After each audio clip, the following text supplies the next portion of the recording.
Welcome.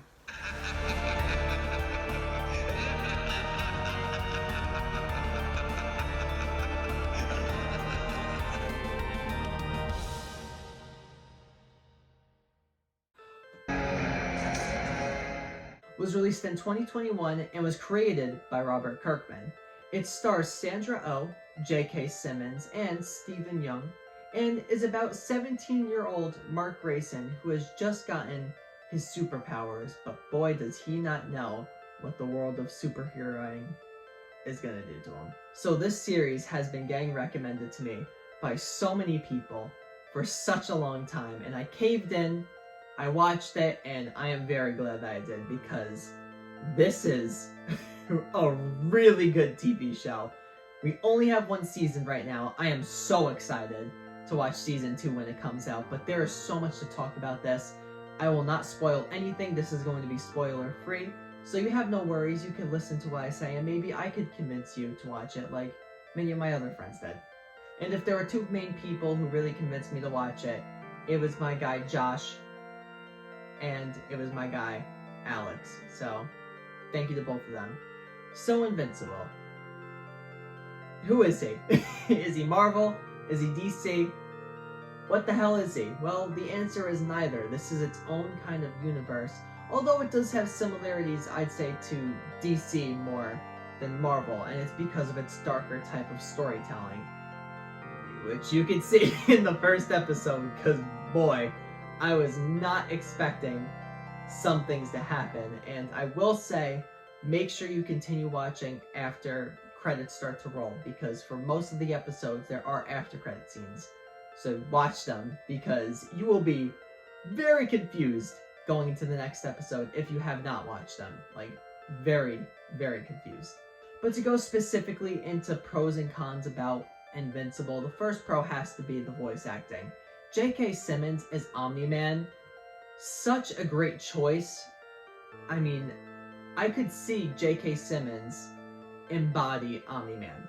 And by that, sometimes when you see an animation, the character that they're portraying, doesn't look like the actor in real life, like at all. But some of them will try to have at least a few similarities if it's just the slightest thing, like a mustache, or like how his chin would look, stuff like that. He looks pretty similar to how he would look in real life, besides, of course, the 25-pack of abs that Omni-Man has. I don't think J.K. Simmons has that. I would be very impressed if he did. I mean, Tina, if he does, flash it up on the screen, but I don't think you're going to be flashing anything on the screen, because J.K. Simmons definitely doesn't have a 25-pack. But other than that, there are a lot of great performances throughout. Adam Eve, she's amazing. Of course, Mark, our main character, he is great. I mean, just strong performances throughout that really were gripping. There was great just line delivery. There were some lines that are just mad. Like, there's no other words to describe it. Like, there are some wild lines said, and the delivery on them are so perfect that they'll just leave a lasting impression on you that you probably want to get rid of, but it's so good that you just want to continue watching. On top of that, the animation style that they chose looks great. I have no complaints with it. I think it really does what it wants it to do, and how dark the story wants to be. I think this animation style really fits it. I think that some movies suffer from not having a good animation style, and I'm very happy to say that I really liked how Invincible looked, and I'm really excited to see how it grows as the series continues, if the animation is going to look a little bit better, if something's going to be a little bit cleaner. Like I said, I really didn't have any complaints with this animation style, but now I look for growth. I want to see a little bit of evolution, kind of like when you look at the Pokemon series, as it started from literally the first season in Kanto, and then how it just progressed and progressed all the way until X, Y, and Z.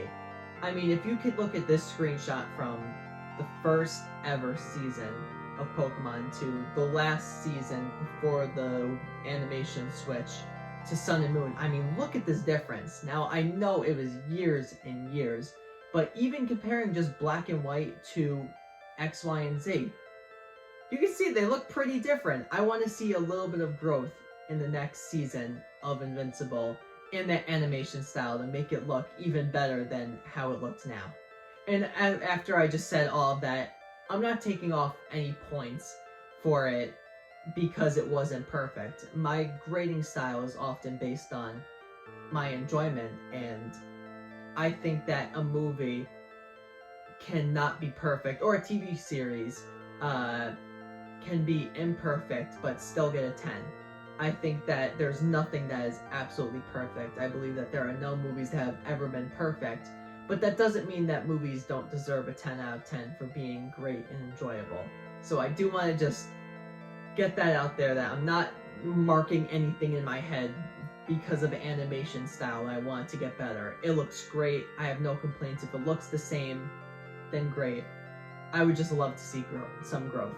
Now, I know I spoke heavily on its animation style and also the voice acting, and I do have to speak on a con that I think, I wouldn't say really bogs down the TV series, but it's pretty apparent when you talk to people, and it's that the first few episodes are pretty boring compared to the rest of the series. Now, of course, a lot of that is setting up different things. You have to really neatly tie up a bunch of different pieces so that when you get to a point, they're all ready to collide.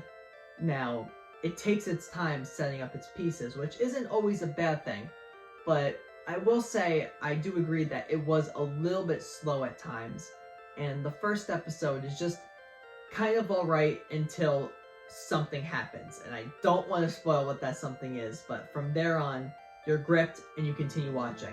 Before that, I was kind of on the fence a little bit. I was like, this is good. I don't know if I'll continue watching it. And even watching the second episode and third episode, I wasn't thinking I wasn't going to watch anymore, but it's still a little bit more of the same. It's a little bit, you're on the fence a little bit because it hasn't fully gripped you yet. And I would say that's probably the flaw that I would have if I had one, but really, this is a great TV show that I think everyone should watch. And for future filmmakers and people who want to get into television and want to act, I do think you should watch this TV series just so you could see a different style that you normally don't see. So, overall, I would give the first season of Invincible a 9.5 out of 10, and I do recommend it. It is on Amazon Prime. It is worth it. It's pretty short, the first season, so I'm excited to see what season 2 has to offer. The different little tricks and twists that it's going to try to do to me. I'm all ears. I am ready. I will sit down and watch it whenever it comes out. So thank you everyone for watching this review, and be on the lookout for more reviews in the future. The next is going to be another TV series that is vastly different from Invincible. It's going to be Ted Lasso, so be on the lookout for that. But let's flash forward to the next review.